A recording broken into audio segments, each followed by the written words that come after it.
O Jornal da Rede Alesp conversa agora com o médico Luiz Carlos Pereira Júnior, que é diretor técnico do Instituto de Infectologia Emílio Ribas. Ele nos fala aí sobre a situação dos leitos no hospital para os pacientes da Covid-19.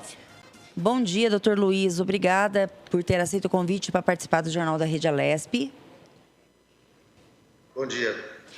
Doutor Luiz, quantos casos no hospital nós já temos confirmados de coronavírus e quantos óbitos? Muito bem. Eu levantei uns dados aqui para a gente poder conversar.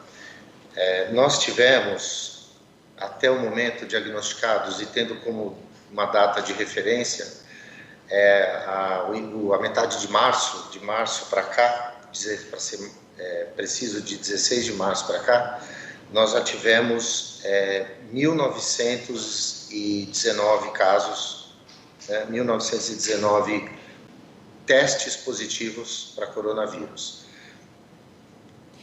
Doutor Luiz... desculpa. Você me perguntou sobre óbitos também, né? Sim, os óbitos também.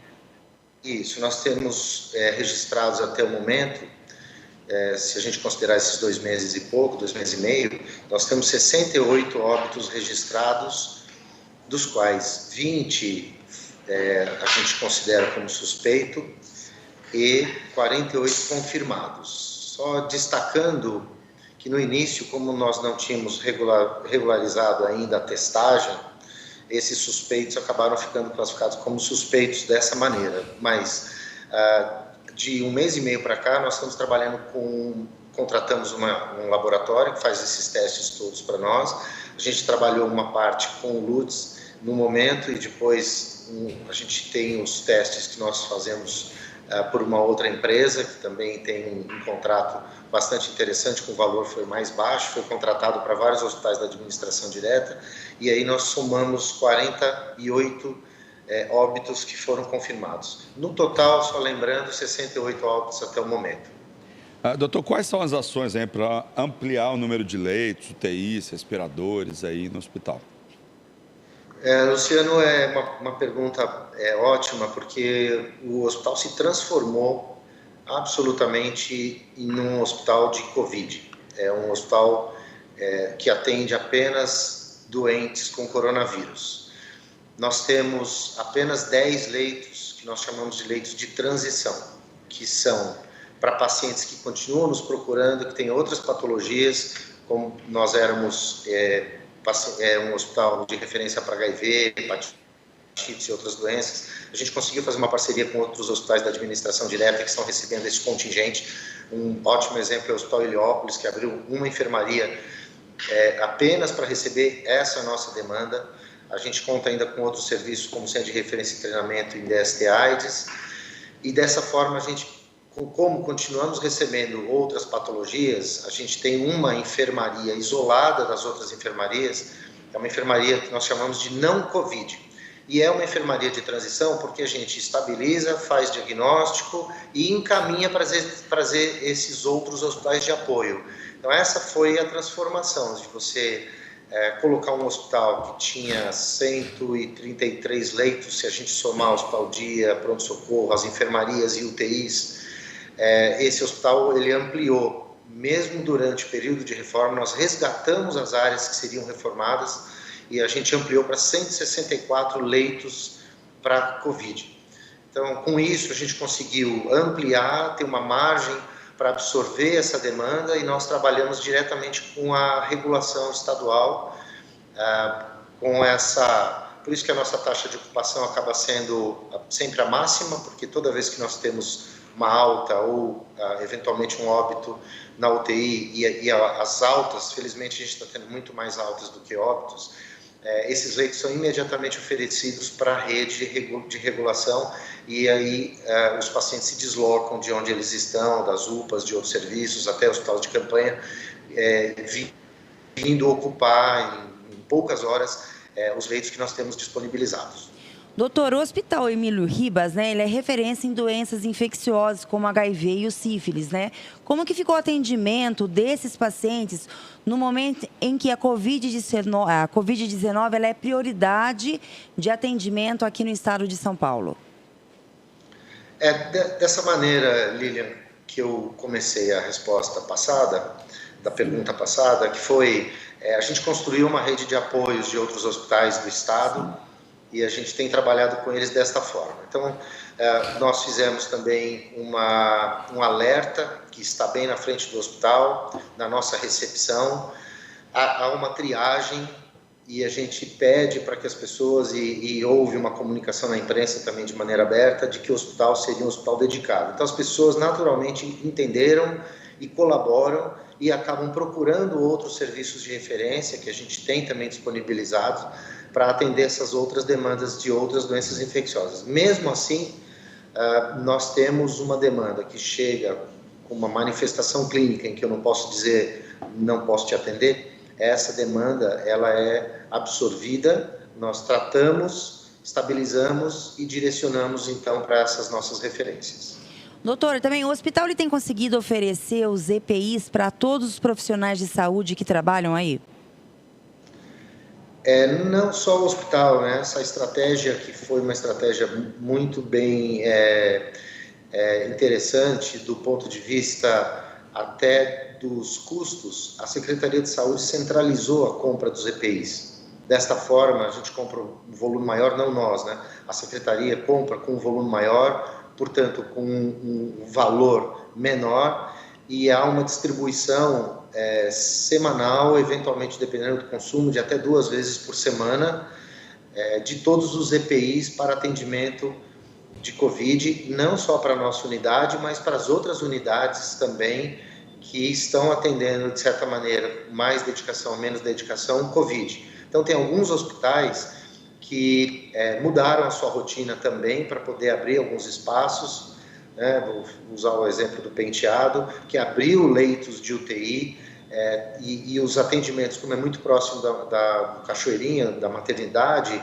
esses atendimentos passaram a ser absorvidos pelo Hospital Vila Nova Cachoeirinha, não o Hospital Geral, mas a maternidade.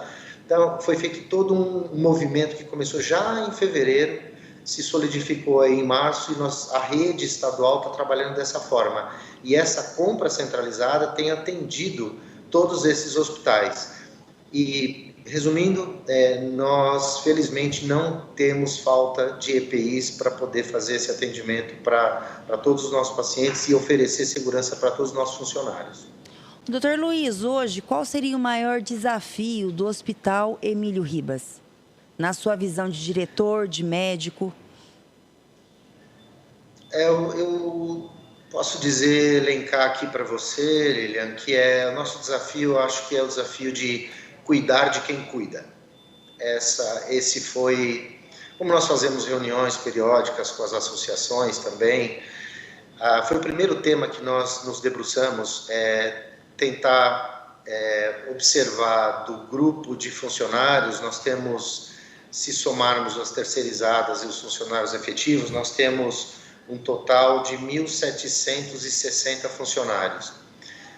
Destes 1.760 funcionários, nós imediatamente, seguindo um decreto também do governo do estado, nós colocamos esses funcionários que tinham maior risco em áreas, eles foram restritos da área assistencial, foram para áreas administrativas ou até fazer home office, para proteger essa população. Esse trabalho é contínuo, nós continuamos ainda, então, observando como essa proteção, que é tirar o funcionário de maior risco de gravidade, se ele, porventura, tiver risco de adquirir o Covid aqui dentro do hospital, mesmo com todos os protocolos, todos os treinamentos e todos os EPIs, ainda a gente se preocupa com essa possibilidade, e nós estamos, aos poucos, no bom sentido da palavra, segregando essa população de maior risco.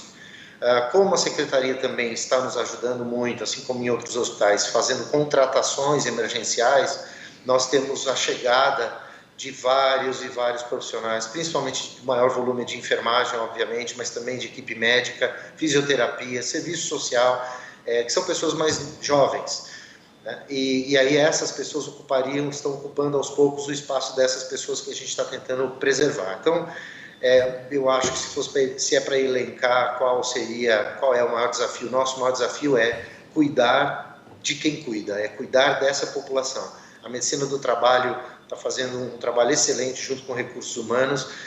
A gente está fazendo reuniões 2, 3 vezes por semana com todos os diretores e hoje, por exemplo, nossa reunião de hoje de manhã foi individualizada. Então, assim, mas vocês sabem que o funcionário tal, ele tem uma paixão por esse hospital e ele já disse, não adianta que eu vou sair de casa e venho aqui trabalhar. Essa é a minha missão. Então, só que como ele tem uma certa comorbidade, embora estável, uma hipertensão sob controle, mesmo assim a gente vai fazer um trabalho de convencimento desse grupo de pessoas para que eles entendam que isso vai ser um período de tempo, isso vai acabar e a gente está muito preocupado em preservar a saúde desses funcionários. Então, esse para mim é o desafio maior nesse momento. Ô, doutor Luiz, o senhor acabou falando aqui, né? Acabou de citar que hoje o hospital trabalha com 1.700 funcionários. O senhor já tem o número estatística de pessoas afastadas, de funcionários afastados que tenha pegado o Covid-19? Sim, eu fiz esse levantamento. Nós temos 132 funcionários afastados ou restritos. Restritos, de acordo com a portaria, são pessoas de risco, em que eu posso tirá-las dessa área de assistencial e colocá-las para desenvolver um trabalho administrativo. Então, destas pessoas, os afastamentos foram porque tem mais de 70 anos ou agora tem mais de 65 anos e tem comorbidades. Essas pessoas, elas podem ficar restritas e elas têm autorização para fazer home office, porque o ideal é que essa população não saia de casa. Então, não é... Se eu tenho áreas consideradas dentro do hospital de áreas não Covid, áreas administrativas, eu posso receber uma população, um grupo de pessoas, vão nos ajudar nas áreas administrativas sem problema nenhum. Mas o ideal é que elas não saiam de casa. Então, nós estamos trabalhando com esses conceitos de afastamento e restrição para que a gente faça isso com esses profissionais. Então, são 132 desse universo de 1.760. Falando um pouquinho mais específico sobre a nossa população de funcionários públicos efetivos, poucos CLTs que nós temos, nós temos 1.360 aproximadamente. Está sendo muito dinâmico, novas contratações estão acontecendo.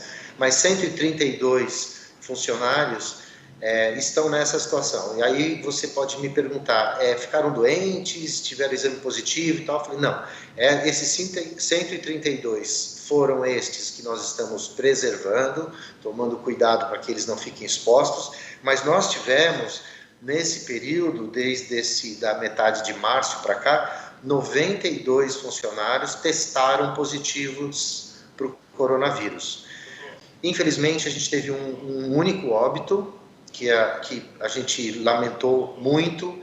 Era uma funcionária que estava em área restrita, mas como eu estava dizendo aqui em determinado momento, essas pessoas, muitas vezes elas se acham na missão, elas se sentem numa missão em que elas têm que colaborar. Ela estava numa área não Covid, ela estava restrita pela medicina do trabalho.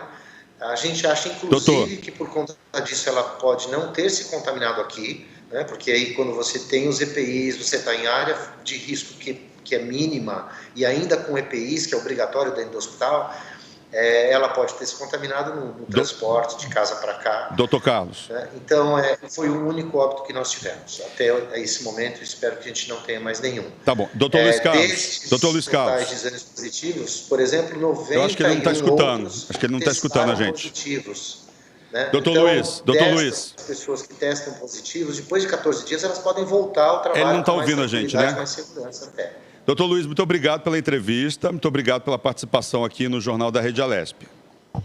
Tá, sempre à disposição para vocês. E obrigado, Lilian e Luciana. Ótimo dia. Valeu, obrigado. O senhor também, obrigada.